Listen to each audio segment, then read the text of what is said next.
Astaghfirullah. Assalamualaikum warahmatullahi wabarakatuh. Alhamdulillah wassalatu wassalamu ala Rasulillah wa ala alihi wa sahbihi wa mawalah wa la hawla wa la quwata illa billahi wa ba'du. Alhamdulillah, segala puja dan puji hanya milik Allah subhanahu wa ta'ala. Salawat dan juga salam kita hadiahkan kepada Rasul kita Nabi besar Muhammad sallallahu alaihi wa ala alihi wasallam. Kita lanjutkan kajian kita masih membahas tazkiyatun nufus dari 10 kiat mensucikan jiwa, karya Syekh Profesor Dr. Abdul Razak bin Abdul Muhsin Al-Badr hafizahullah ta'ala. Dan kita masuk pada poin ke-6, menutup semua celah yang dapat mengikis kesucian jiwanya, menjauhkan dari kemuliaan dan menyeret kepada kehinaan.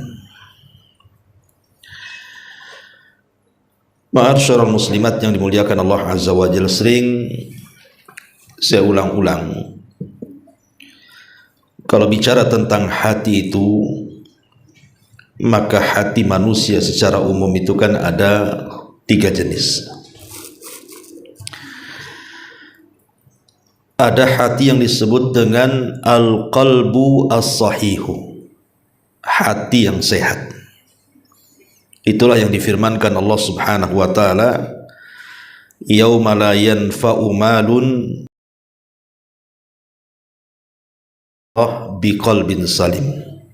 Asy-Syu'ara ayat 88. Pada hari di mana harta dan keturunan tidak akan membawa manfaat di hadapan Allah, kecuali orang yang datang kepada Allah dengan membawa hati yang selamat.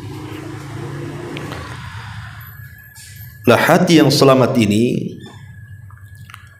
adalah hati yang betul-betul menundukkan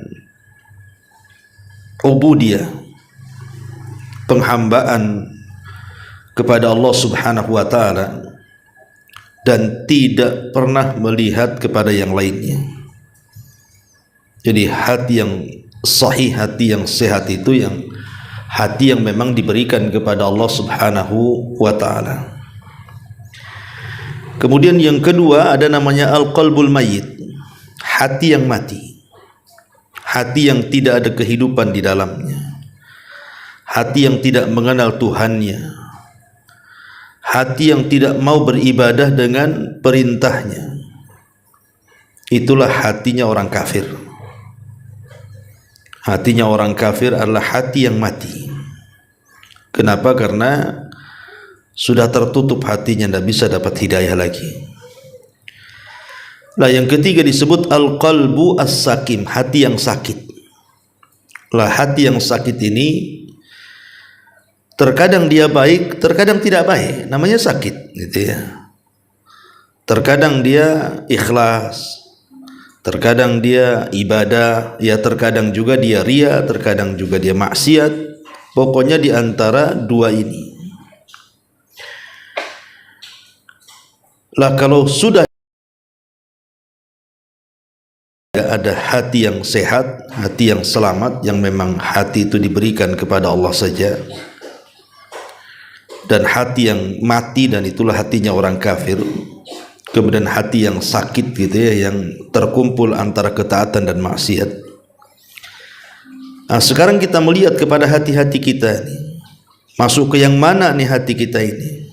Apakah hati kita ini masuk ke yang sehat, yang tidak tercampur maksiat, ataukah justru hati kita ini mati, memang betul-betul tertutup dari hidayah, ataukah yang ketiga?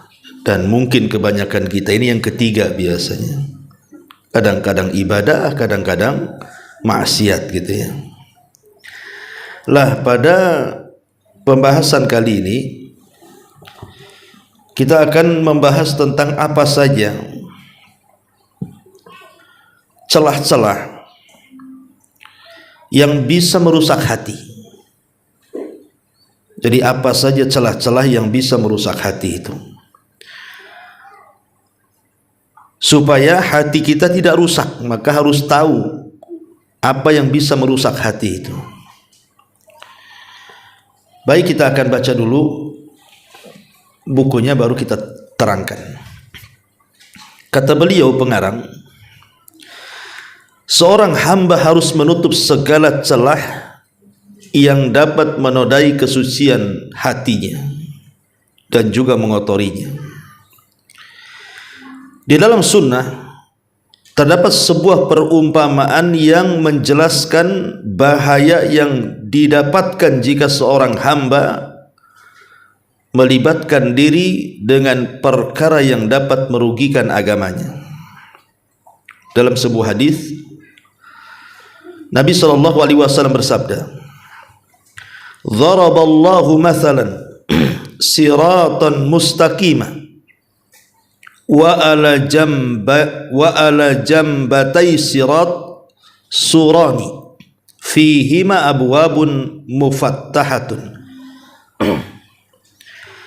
wa alal abwabi suturun murkhatun wa ala babis sirat da'in yaqulu ayyuhan nas udkhulus sirata jami'an wa la tata'arraju wada'in yad'u min fawqis sirat fa idza arada an yaftahu syai'an min tilkal abwab qala wayhaka la taftahu fa innaka in taftahu talijhu was siratu al islamu wasurani hududullahi wal abwab al mufattahatu maharimullahi wa dzalika da'i ala ra'sis sirat kitabullahi wa da'i min fawqis sirat wa'idullahi fi qalbi kulli muslim." Perhatikan hadis ini bagus sekali. Kata Nabi SAW, Allah memberikan sebuah perumpamaan jalan yang sangat lurus. Jadi kalau seandainya ada jalan lurus gitu ya, kemudian pada kedua sisi jalan tersebut terdapat dua pagar atau dua dinding. Jadi ada jalan yang lurus, kiri kanannya ada dinding. Lah pada dinding tersebut terdapat banyak pintu. Terdapat banyak pintu. Yang kalau seandainya seseorang membuka pintu itu, boleh jadi kemudian setelah pintu itu mungkin jurang gitu ya. Kemudian pintu-pintu tersebut ditutup dengan tabir yang menjulur ke bawah. Lah pada pintu utama jalan itu terdapat seseorang yang berseru, "Wahai manusia, masuklah kalian semua ke dalam jalan." Artinya jangan belak-belok, lurus saja gitu ya di jalan itu. Jangan sampai menoleh dan menoleh. Kemudian ada seseorang penyeru dari atas jalan. Ini penyeru yang lainnya. Jadi di sini ada dua penyeru. Ada penyeru yang berada di samping jalan dan mengatakan, "Jangan ke pinggir kalian, lurus saja." Ada juga penyeru yang dari atas dan mengatakan, penyeru dari atas itu, ketika ada seseorang yang ingin membuka sedikit tabir pintu-pintu tersebut, maka penyeru tersebut mengatakan, "Celaka kalian, janganlah kalian buka tabir itu, karena jika dibuka maka kalian akan masuk ke dalamnya." Kemudian Nabi SAW menjelaskan perumpamaan itu. Adapun jalan yang dimaksud adalah Islam. Adapun dua pagar yang dimaksud adalah batasan-batasan Allah. Adapun pintu-pintu yang dimaksud adalah hal-hal yang diharamkan Allah. Adapun penyeru yang menyeru di jalan adalah kitabullah, sedang penyeru berada di atas jalan adalah penasihat yang Allah siapkan di dalam hati setiap muslim. Paham gak Boti ceritanya? Jadi gini Bu ya, Nabi SAW ini membuat sebuah perumpamaan. Umpamanya di depan kita ini ada jalan lurus sekali, dan itu jalan pintas menuju tempat tujuan. Lah di kiri kanan itu Bu ada dinding yang menghalangi jalan. Kiri kanannya itu yang menyekat jalan ada dinding. Lah di dinding itu ada pintu yang kalau seandainya orang itu ketika jalan lurus mampir dulu ke pinggir, buka pintu, kemudian masuk, boleh jadi masuk jurang tuh. Lah kemudian di setiap pinggir jalan itu ada yang menyerukan, mengingatkan kita yang sedang jalan itu. Kata penyeru ini, tidak usah ke pinggir, kamu harus berjalan di tengah-tengah lurus sana, tujuan kamu ke sana, bukan ke pinggir. Kemudian penasaran dengan pintu itu dan hendak membuka tirainya, maka ada penyuruh yang lain mengatakan, celaka engkau, kau kalau masuk kau celaka di situ, jangan dibuka, teruskan aja perjalananmu. Lah Nabi SAW kemudian menjelaskan bahwa yang dimaksud jalan itu adalah Islam. Jadi kalau kita ingin cepat masuk surga, tempuhlah jalan Islam. Adapun kemudian dinding, jadi kalau kita berjalan di atas Islam itu sudah ada batasannya. Tidak boleh ini, tidak boleh itu. Lakukan ini, lakukan itu. Sudah jelas. Ada pembatas-pembatasnya. Kemudian adapun pintu-pintu yang terbuka, yang ada tirainya itu, itulah yang diharamkan Allah Subhanahu wa ta'ala. Jadi kalau kita sampai kemudian masuk ke pintu tersebut, artinya kita keluar dari batasan itu. Dan kalau keluar dari batasan-batasan Allah itu berarti masuk ke yang diharamkan Allah Subhanahu wa ta'ala. Adapun penyeru yang mengingatkan kita agar jangan sampai membuka pintu keharaman, itulah kitabullah, Al-Quran, sunnah Nabi SAW. Adapun penyeru yang dari langit, setiap kita penasaran ingin membuat pintu itu, itulah hati kita. Hati kita yang selamat. Kata hati, jangan kau turuti. Kalau kau buka pintu itu, kau akan masuk jurang, kau akan masuk neraka, dan begitu seterusnya. Lah hadis ini kata Al-Hafidz Ibnu Rajab Al-Hambali rahimahullah taala. Perhatikan di sini, barang siapa yang keluar dari istiqamah, barang siapa yang keluar dari istiqamah selama di dunia, kemudian ia membuka pintu-pintu yang diharamkan itu, yang berada di balik tabir di dua sisi kanan kiri jalan itu, dan ia pun masuk ke dalamnya, entah itu keharaman yang berupa syahwat ataupun syubhat, niscaya ia akan dicatut oleh pencatut-pencatut di jalan tersebut, baik dari sisi kanan maupun sisi kiri, tergantung pintu keharaman mana yang ia buka lalu dia memasuki saat di dunia. Masyarul muslimat yang dimuliakan Allah Azza wa Jalla, kata Al-Hafidz Ibnu Rajab rahimahullah ta'ala, dia ingin menjelaskan tentang bahayanya dua penyakit. Pertama syahwat dan syubhat. Itulah yang diibaratkan oleh Rasul, dinding kiri dinding kanan itu kan. Kalau ke kiri masuk kepada syahwat, kalau ke kanan masuk ke syubhat. Kalau lurus berarti dia selamat. Kalau dia nekat kemudian dia ke kiri gitu ya, maka dia akan tersambar dengan syahwatnya. Kalau dia nekat ke kanan, maka dia akan tersambar dengan syubhatnya. Maka kalau ingin selamat, hindarkan dua perkara ini. Jangan masuk kepada yang syahwat, jangan pula masuk kepada yang syubhat. Istiqomahlah di jalan Allah Subhanahu wa ta'ala. Kemudian pengarang mencontohkan di antara penyakit-penyakit yang bisa merusak hati, merusak keistiqomahan kita di jalan yang lurus itu. Allah Subhanahu wa ta'ala berfirman, "Qul lil mu'minina yaghudduna min absarihim wa yahfaduna furujahum dzalika azka lahum innallaha khabirum bima yasnaun."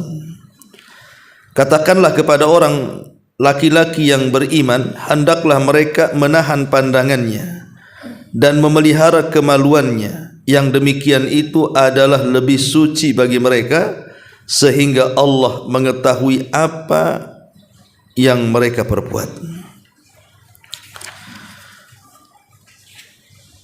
Abu Hayyan Al-Andalus mengatakan di sini, alasan mengapa perintah menundukkan pandangan lebih didahulukan daripada menjaga kemaluan, karena memandang adalah pengantar perzinahan dan pemancing dosa-dosa, dan ia mengandung malapetaka yang jauh lebih besar dan lebih banyak. Kemudian Syekh Asy-Sya'di juga mengatakan, sesungguhnya orang-orang yang menjaga kemaluan dan juga menjaga pandangannya akan terhindar dari keburukan dosa yang biasanya mengotori hati para pelakunya. Amalan ibadahnya menjadi baik lantaran ia meninggalkan perbuatan haram yang disukai hawa nafsu dan menolak bujukannya. Maka barang siapa yang meninggalkan sesuatu karena Allah, niscaya Allah akan menggantinya dengan yang jauh lebih baik lagi. Oleh sebab itu, di antara bentuk baiknya keislaman seseorang adalah meninggalkan sesuatu yang tidak bermanfaat baginya, seperti perkataan yang tidak bermanfaat, melihat yang tidak bermanfaat, dan hal-hal yang lainnya. Kemudian Imam Ibnul Qayyim berkata, kebanyakan maksiat timbul dari perkataan dan pandangan. Dua perkara tersebut merupakan pintu masuk terbesar setan, karena sesungguhnya dua orang yang terjerat dua dosa itu tidak akan pernah bosan untuk melakukannya, perkataan dan pandangan. Seseorang hamba hendaknya harus paham dan cerdas dengan memohon kesabaran dan juga keselamatan kepada Allah, dan menutup semua jalan yang dapat mengakibatkan dirinya melakukan hal-hal yang sia-sia atau perbuatan dosa, karena agama seorang hamba layaknya modal. Jika dia menyia-nyiakannya, maka ia akan merugi di dunia dan akhirat. Terlebih lagi di zaman kita sekarang banyak bermunculan fitnah yang menghujam manusia.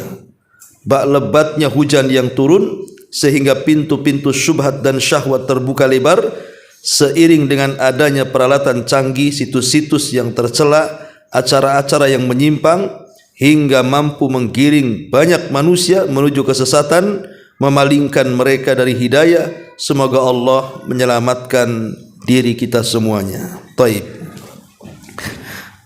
Ma'asyiral muslimat yang dimuliakan Allah Subhanahu wa taala. Jadi pengarang ini ingin menjelaskan kepada kita secara umum bahwa kalau hati kita ini ingin selamat, hati kita ini ingin bersih, ingin sehat, maka jauhi hal-hal yang bisa mengotorinya. Lalu apa saja yang menjadikan hati ini kotor, Bu?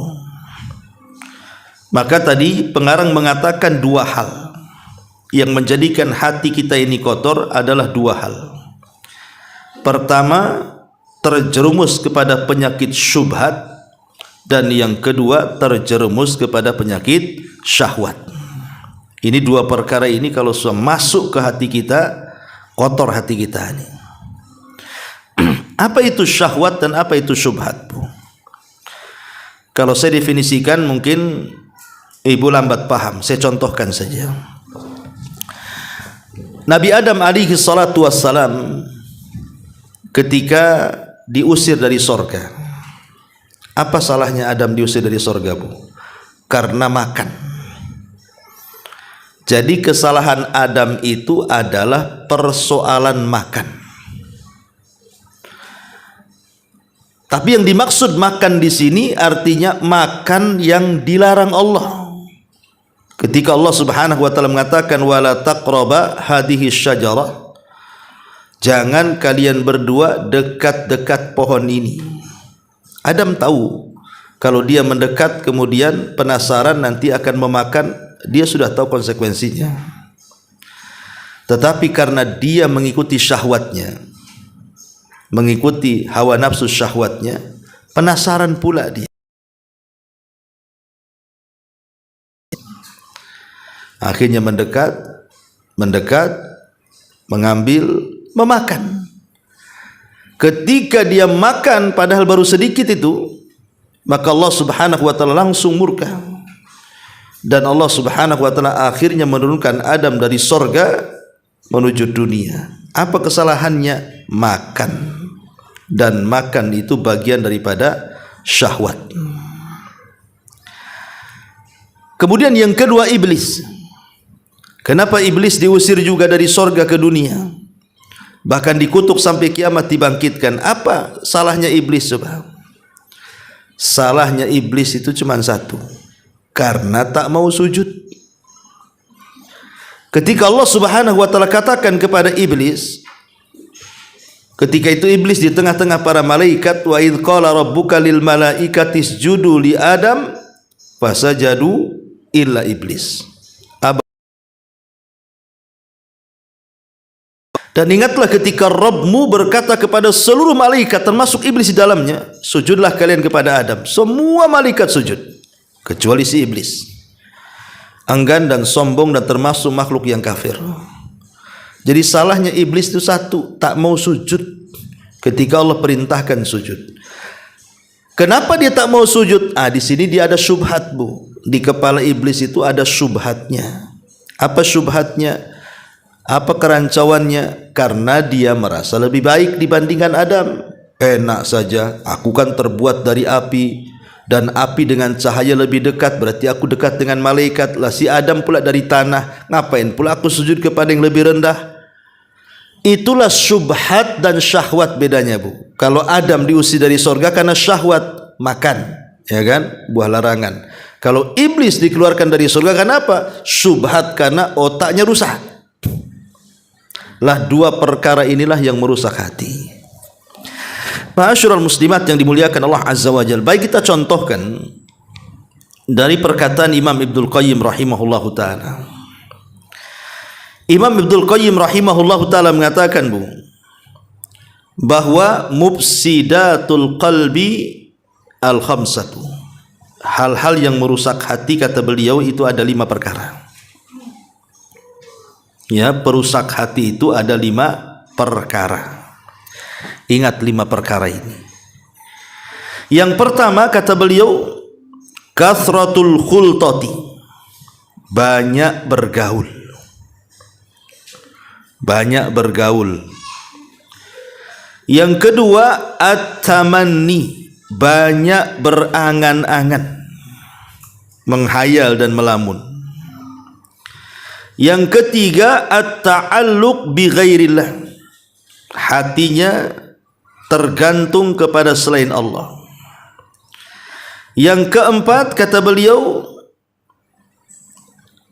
yang merusak hati adalah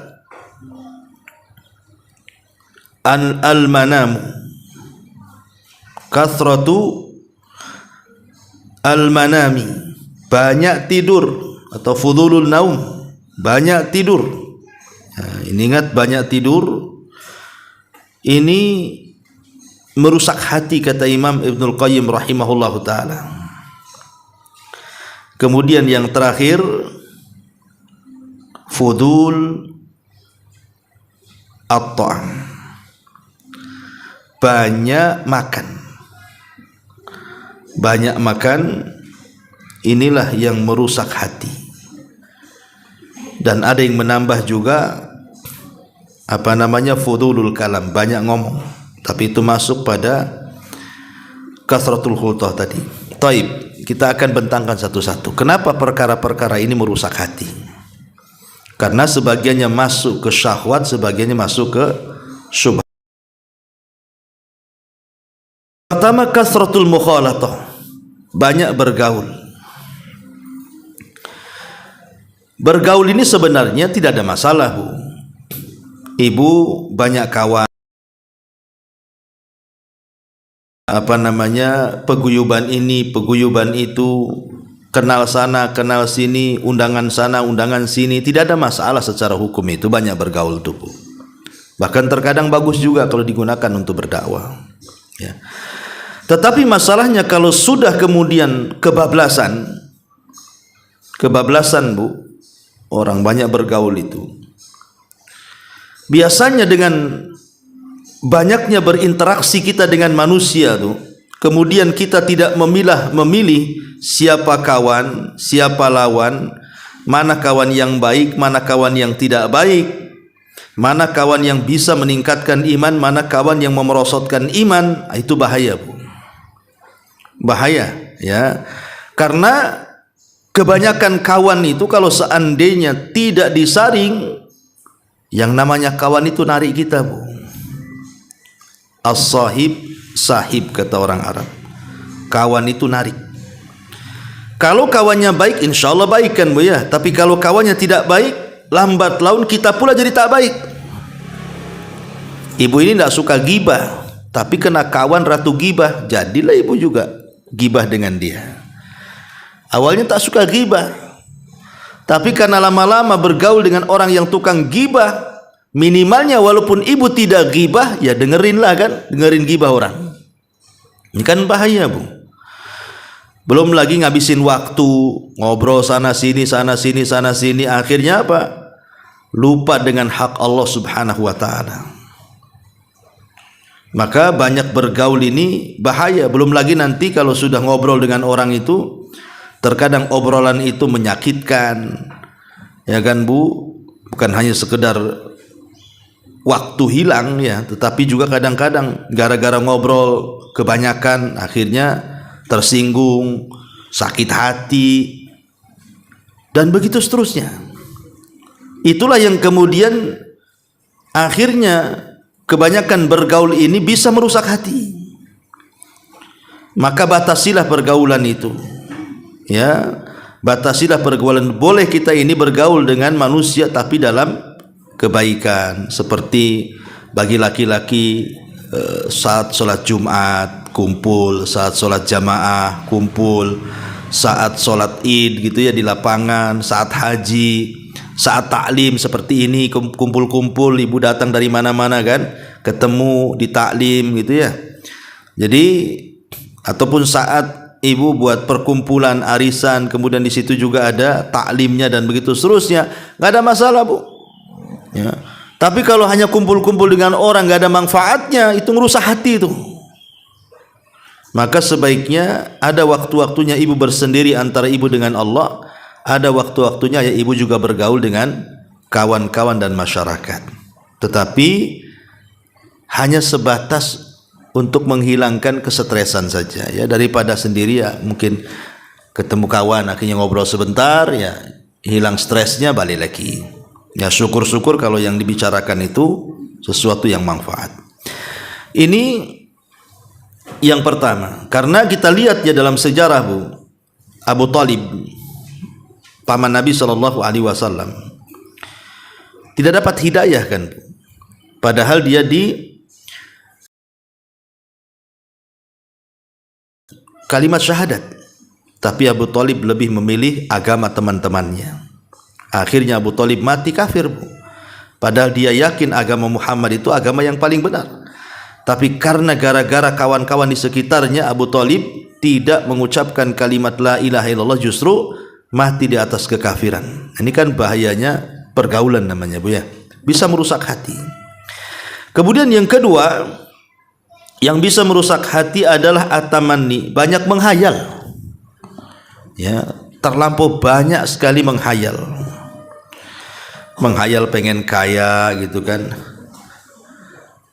Mungkin ada ibu tengok sinetron, ibu rumahnya ya masih ngontrak, sinetronnya pula tayangan orang-orang kaya, ya, orang-orang yang rumahnya gedong, mobilnya bagus, uangnya banyak. Ibu masih ngontrak, tengok sinetron orang-orang kaya, menghayal, kapan saya seperti dia katanya, kapan saya punya rumah kayak dia, kapan saya punya mobil kayak dia. Menghayal aja tuh Bu, itu merusak hati tuh ya. Gak usah menghayal lah Bu. Makanya kenapa, untuk supaya kita ini terhindar dari hayalan seperti itu, tanamkan redha dengan pemberian Allah. Belum tentu yang ibu lihat dari orang kaya, yang kaya itu lebih bahagia dibandingkan ibu yang ngontrak. Redha dengan pemberian Allah. Terkadang kalau kita qanaah Bu, itu lebih bahagia dibandingkan orang-orang yang tidak pernah qanaah, tidak pernah cukup dengan pemberian Allah Azza wa Jalla. Bahaya ya kalau banyak tamanni, menghayal itu. Ini bisa merusak hati. Ataupun orang-orang yang menghayal pengen jadi pejabat, pengen jadi pemimpin gitu ya. Ini merusak hati. Pengen jadi, mungkin kalau di sekolah itu kepala sekolah, kalau di PT mungkin pengen jadi mudirnya, kalau di masyarakat tuh pengen jadi RT, RW, lurah dan begitu seterusnya lah kan. Maka apalagi kalau sampai menghayal terlampau tinggi gitu ya, itu bisa jatuh Bu ya. Maka jangan menghayal, gak usah menghayal. Kita hadapi yang ada aja depan kita. Karena Allah Subhanahu wa Ta'ala itu sudah membagi-bagi nikmat itu seadil mungkin Bu. Allah itu membagi nikmat kepada kita itu sangat adil. Kita yang kadang-kadang tak memandang keadilan itu. Mana ada adil Ustadz katanya. Kenapa emangnya? Si Anu itu tuh, tetangga sebelah itu, enak kerjanya, gaji besar, rumah besar, kayaknya punya mobil kesana kemari gitu. Saya ini kayak gini-gini terus katanya kan. Buka ini bukan bentang tikar, gulung tikar gitu.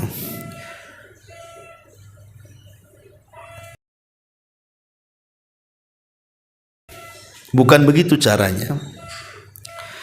Allah Subhanahu wa Ta'ala itu yang menciptakan kita. Dia tahu maslahat kita kan Bu. Allah yang menciptakan kita, tentu dia tahu maslahat kita. Maknanya ada orang-orang itu yang sengaja oleh Allah dibuatkan miskin dan tidak dibuat kaya, sebab kalau kaya dia bisa melampaui batas Bu. Makanya sengaja dengan kebaikan, untuk kebaikan dia, Allah biarkan dia seperti itu. Tidak diberikan kekayaan oleh Allah supaya dia tetap istiqomah. Sebab kalau seandainya dia kaya, bisa jadi bejat dia, jadi jahat gitu, melampaui batas kan begitu. Atau sebaliknya, ada orang-orang kaya itu sengaja Allah kayakan, bahkan mungkin kaya, lebih kaya lagi. Sebab kalau Allah miskinkan, bisa saja dia bisa kufur, dia tidak bisa istiqomah. Sama dengan orang sakit. Ada orang sakit itu lama sembuhnya. Sebab kalau seandainya Allah berikan kesembuhan cepat, dia kurang ajar nantinya tuh, maksiat lagi, sengaja dikasih lama tuh sakitnya, biar dia tobat. Atau ada orang-orang yang tidak disentuh dengan sakit, sehat terus. Sebab kalau dia sakit, bisa saja kemudian dia futur dan putus asa. Jadi ada kemaslahatan-kemaslahatan yang harus kita pahami. Kenapa Allah takdirkan kita seperti ini? Ini semua demi kebaikan. Makanya sing saya contohkan Bu, ada orang kaya itu banyak duitnya, dia bisa makan makanan apa saja. Bahkan dengan uangnya bisa saja dia borong 100 warung Padang tuh Bu. Karena kaya. Mungkin boleh jadi kalau mau dia kumpulkan tuh, lauk pauk yang dia akan makan itu mungkin bisa 1000 macam tuh. Tapi ketika giliran mau makan, tak bisa dimakan Bu. Mau ngambil lauk ini tak jadi, kolesterol naik. Mau ngambil lauk itu tak jadi, darah tinggi naik. Mau ngambil makan ini tak jadi, apa tuh, gula naik. Akhirnya Bu, nggak ada yang dimakan tuh, satu meja nggak ada yang makan. Ujung-ujungnya apa Bu? Kentang rebus. Ya, kan kok bisa coba? Padahal itu semua dia bisa datangkan tuh dengan uangnya, tapi tak berani menyentuh. Tapi ada orang miskin, coba datangkan orang miskin Bu. Ibu punya duit, beli tuh lauk pauk sampai 1000 macam, datangkan orang miskin Bu, dihabiskan sama dia Bu. Dihabiskan, nggak tersisa, dijilat-jilat pula tuh piringnya. Coba bayangkan, ada orang susah tapi tak pantangan makan, semua dimakan dia. Dia nggak takut gula, nggak takut kolesterol, nggak takut darah tinggi, nggak takut apa-apa, dimakannya sama dia. Tapi ada orang kaya takut semuanya, makan ini takut, makan itu takut. Lah ini kan lihat letak keadilannya di sini. Ada orang miskin tak pantangan makan, ada orang kaya pantangan makan kan. Jadi buat apa kekayaannya kalau dia tidak bisa menikmati itu? Ma'asyiral muslimin yang dimuliakan Allah Azza wa Jalla, ada juga yang kemudian nyeletuk, ya wajar sajalah Ustaz, orang kaya ini takut karena suka medical check up katanya. Kalau orang miskin itu kan tidak tahu dia ada apa-apanya, nggak pernah medical check up masalahnya, dihantam aja semuanya jadinya. Ya, bukan itu masalahnya. Itulah nikmat yang sudah dibagi-bagi oleh Allah. Ada orang susah tadi itu semua bisa dia makan.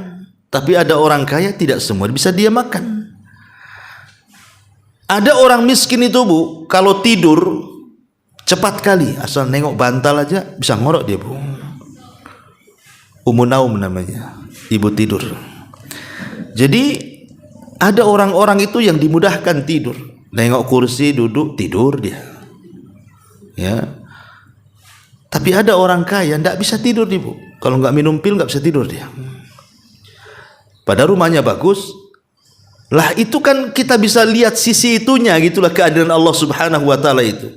Jangan hanya lihat nampak kekayaannya saja, tidak. Nikmat Allah lah sudah dibagi-bagi. Nikmat Allah itu sudah dibagi-bagi dengan rata dan adilnya. Maka jangan ini yang merusak hati ini, karena ini banyak menghayal kita ini. Nah, ini perusak hati ini, menghayal nih. Kata Imam Ibnul Qayyim. Kemudian yang ketiga yang merusak hati adalah at-ta'alluq bi ghairillah. Terlampau mengaitkan hati kepada selain Allah. Terlampau cinta dengan harta. Ini bahaya. Terlampau cinta dengan anak-anak. Ini bahaya Bu. Terlampau cinta dengan suami. Ini bahaya nih. Ya.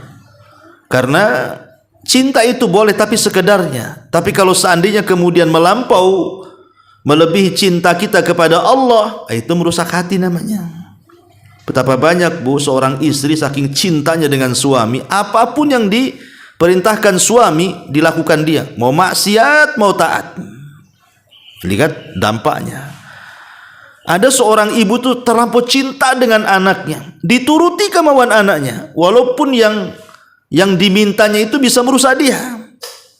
Demi nama cinta akhirnya kemudian orang tua menuruti semua keinginan anaknya, rusak hatinya. Pokoknya kalau sudah hati dikaitkan kepada selain Allah lebih dibandingkan kepada Allah Azza wa Jalla, rusak tuh hatinya. Ya, kata Imam Ibnul Qayyim rahimahullahu taala. Kemudian yang keempat, kata Imam Ibnul Qayyim rahimahullahu taala, yang bisa merusak hati adalah fudulut ta'am. Banyak makan. Banyak kuliner. Ya, masak-masak aja kerjanya. Makan itu ada dua macam Bu. Pertama yang diharamkan, jelas tidak boleh. Khomer, makan daging babi, makan anjing, darah, harta yang hasil korupsi, hasil maling, hasil nipu, itu sudah jelas tuh haram tuh, merusak hati. Tapi ada makanannya ini halal Bu. Memang suami ibu bekerja halal, tidak ada dia mencuri-curi, tidak, betul-betul halal dia cari. Tapi masalahnya ketika dia memakan itu melampau, berlebihan, israf. Ya, israf dalam perkara halal itu hati, Bu. Contoh nih, Bu, umpamanya ibu dan keluarga itu selalu seminggu sekali lah gitu, kadang-kadang pas malam Ahad memang suami sudah suka bawa ibu makan-makan keluar, kuliner lah, keliling kota Batam gitu, yang mana warung makan baru, diburunya ibu ke situ. Kemudian satu hari entah suami lupa gitu ya, ngajak ibu jalan tuh cari makan. Karena seolah-olah sudah wajib bagi ibu setiap malam minggu itu harus keluar cari makan, Bu. Itu terkadang gara-gara makan bisa bertengkar, Bu. Gara-gara makan bisa bertengkar suami istri itu. Ini kan bang jadwal makan loh malam minggu. Oh iya, kata suaminya, lupa gitu. Ya lupa tadi, nggak ngangkat handphone mungkin dia suaminya kan. Datang itu udah perang dunia kedua, Bu, gara-gara makan. Nah ini kan merusak hati, Bu, makan kayak gini. Ini gara-gara acara makannya, belum makannya. Kita ke sana yuk, itu ada warung bagus katanya, rame, ke situ. Rupanya makan nggak sesuai selera, semua asin semua, nggak jelas, dicaci pula makanan itu. Ya, ini kan hatinya rusak tuh. Nah, jadi gara-gara makan kadang-kadang merusak hati jadinya. Ya, termasuk di sini kata Imam Ibnul Qayyim itu fudulu ta'am tuh. Terlampau kenyang kalau makan tuh, kalau bisa dikenyang, kalau masih ada nafas gitu ya, dimasuk-masukinya tuh. Nah, ini kan masalah karena biasanya kalau sudah melampau dalam sesuatu pasti ada madaratnya, Bu. Ya, timbul penyakit, malas, ngantuk, tidur, dan begitu seterusnya, akhirnya melupakan kita beribadah kepada Allah Azza wa Jalla.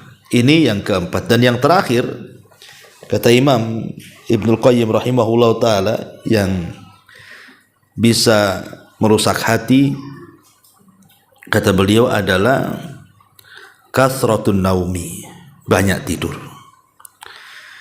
Banyak tidur ini bisa mematikan hati, bahkan bisa memberatkan badan lagi, cepat gemuk lah kan itu ya, menghilangkan waktu, kemudian juga mewarisi malas. Orang tidur kan begitu, Bu. Karena dalam Islam itu kan tidur aja diatur, Bu. Itulah Islam ya, bedanya makan dengan tidur. Kalau makan memang tidak diatur jam-jamnya, kapanpun boleh makan. Yang diatur itu cara makannya, makan pakai baca basmalah dengan tangan kanan dan begitu seterusnya, caranya yang diatur ya, Bu kan. Tapi kalau makan jam berapa saja nggak ada masalah, cuman caranya harus sesuai dengan sunnah Nabi kalau ingin dapat pahala. Tapi kalau tidur itu Rasul mengatur. Jadi Rasul SAW betul-betul mengatur dirinya kapan jadwal tidur, kapan.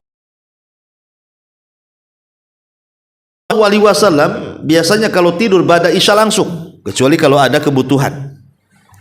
Maka Nabi SAW baru kemudian tidak tidur ya. Tapi kalau tidak ada hajat, langsung tidur habis isya. Nanti bangunnya setengah malam atau sepertiga malam. Karena tidurnya Rasul itu terkadang separuh malam atau ditambah dengan 2/3 malam. Yang nanti menjelang subuh gitu ya, Rasul tidur lagi, tapi bukan tidur betulan, hanya membaringkan ke lambung kanan saja untuk istirahat karena letih sholat malam gitu ya. Kemudian nanti siang biasanya kailulah, antara habis duhur, sebelum duhur sampai setelah duhur lah, bisa sebelum duhur, bisa setelah duhur. Itulah anjuran tidur. Selain waktu-waktu tidur ini, Bu, itu tidak baik. Contoh namanya tidur setelah subuh. Ya, kata Imam Ibnul Qayyim, orang yang tidur setelah subuh hilang berkahnya. Hilang berkah dalam kehidupannya, hilang berkah dalam keluarganya, hilang berkah dalam pekerjaannya. Jangan membiasakan tidur sebelum terbit matahari atau setelah subuh sampai terbit matahari, itu waktu berkah. Ya. Ataupun tidur setelah maghrib ke isya, karena waktunya pendek masalahnya. Ya, itu dibenci oleh para ulama. Termasuk juga tidur setelah asar. Ya, ada yang mengatakan itu dibenci oleh para ulama karena waktu-waktu ba'da subuh sampai terbit matahari, setelah asar sampai maghrib, setelah maghrib sampai isya. Itu waktu-waktu yang kita ini disuruh untuk beribadah kepada Allah Azza wa Jalla. Waktu berkah lah bahasanya. Ya, makanya kalau orang kemudian sembarang tidur tanpa mengkontrol gitu ya, pagi tidur, nanti siang bangun tidur lagi sampai sore, nanti sore ya bangun, malam tidur lagi, memang tuang tidur dia. Ya, ini bahaya.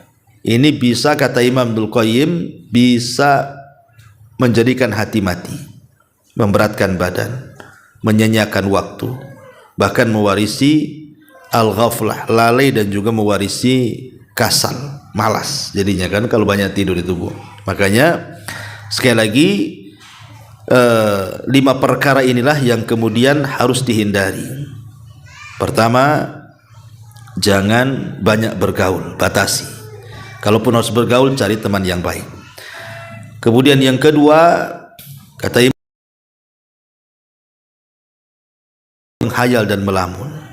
Redolah dengan pemberian Allah Subhanahu wa taala.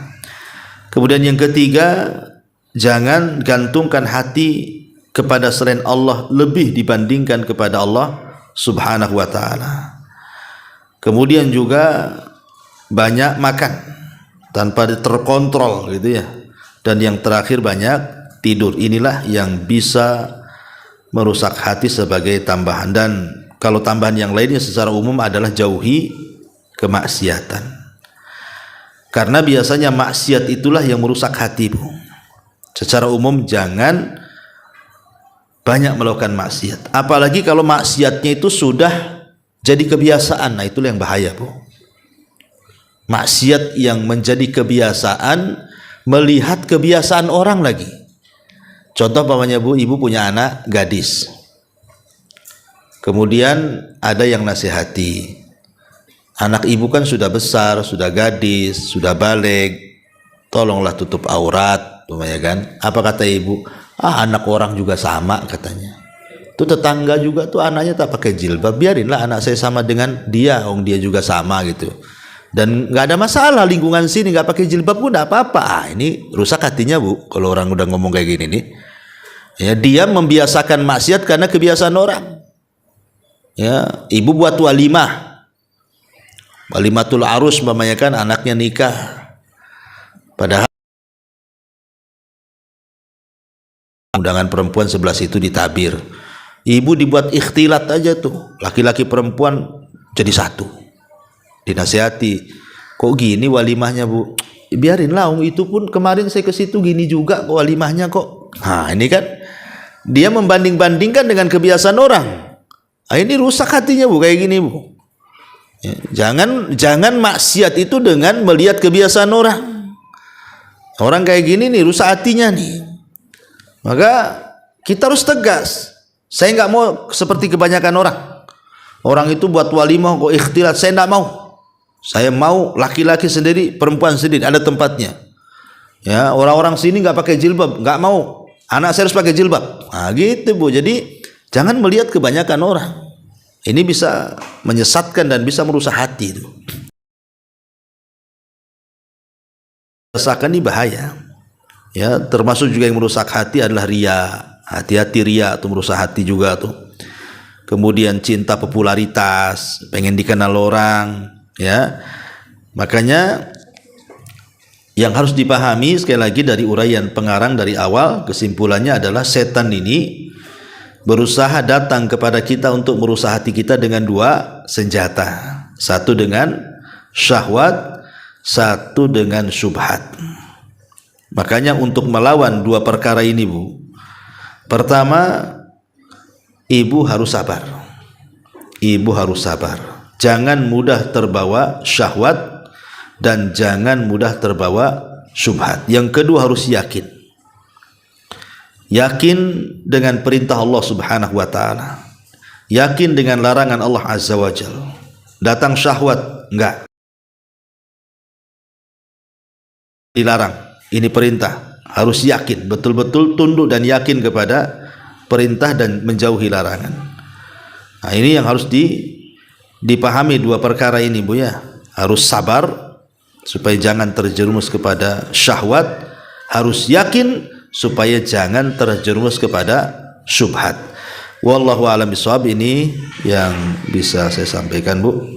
Silakan sebelum saya tutup kalau ada yang bertanya.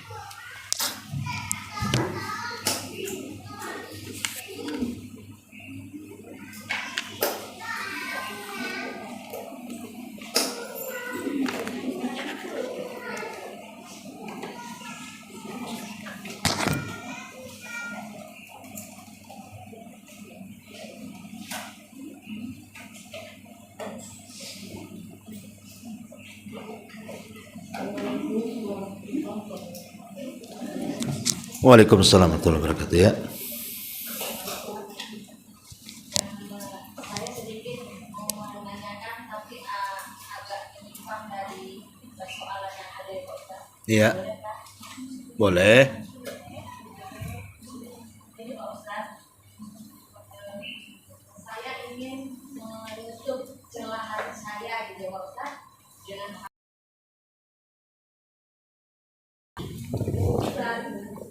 tempat tinggal saya di Apiari itu berdekatan dengan gereja Pak Ustadz.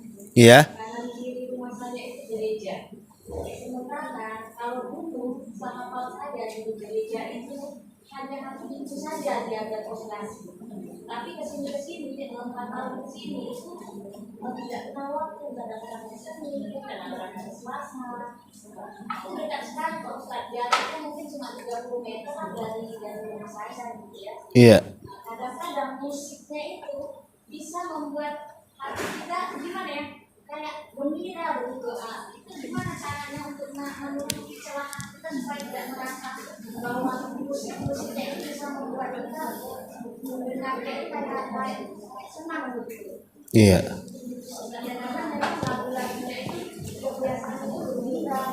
Lagu-lagunya lagu favorit ibu waktu muda gitu ya.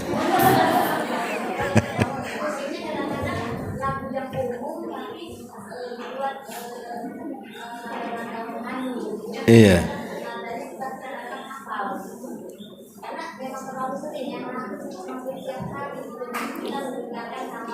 Iya.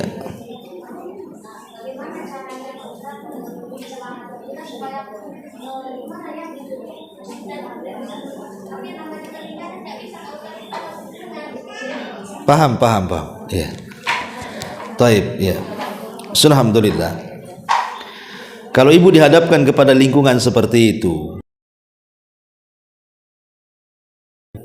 bisa merubah ke yang positif, bisa merubah ke yang negatif. Karena Rasul yang mengatakan al-mar'u ala dini khalili. Seseorang itu agamanya ditentukan oleh lingkungannya, oleh temannya, oleh tetangganya, dan begitu seterusnya. Jadi kalau seandainya kemudian kita tidak bisa mempertahankan iman kita di situ, sebaiknya pindah dari situ. Kalau seandainya kita tidak bisa mempertahankannya, karena rugi kalau seandainya gara-gara kita bertahan di lingkungan tersebut tapi kita rusak, suami rusak, anak rusak, semua rusak. Apa gunanya kita hidup? Tapi kalau seandainya kita yang kuat imannya menghadapi itu semuanya, maka yakinlah bahwa Nabi SAW pernah mengatakan orang yang sabar di antara kalian ketika dihadapkan dengan sebuah fitnah, maka itu pahalanya sama dengan 50 sahabat Nabi SAW. Kalau seandainya kita mau sabar dengan kesabaran para sahabat ketika menghadapi sebuah ujian yang bisa menggoyahkan iman, maka kita akan dapat pahala besar. Tapi akan sulit istiqomah itu di tengah-tengah masyarakat yang tidak istiqomah, dan akan mudah istiqomah itu di tengah-tengah masyarakat yang istiqomah. Kalau ibu ingin istiqomah, gabunglah dengan orang-orang istiqomah. Tapi kalau kemudian kita tidak kuat iman, kemudian masyarakat pula memang tidak beriman, maka lama-lama kita akan ikut dengan mereka. Maka lingkungan itu membahayakan dan juga bisa membawa keselamatan. Lalu apa yang harus saya hadapi Ustaz kalau yang seperti ini? Ya, kalau seandainya tempat ibadah non muslim itu mereka membuat lagu-lagu, ya kan, karena memang itu ibadah mereka. Tandingi saja di rumah Bu dengan murotal Quran. Ya. Oh sana lagu dangdut, saya sudes. Ya. Oh sana lagu pop, oh saya surep.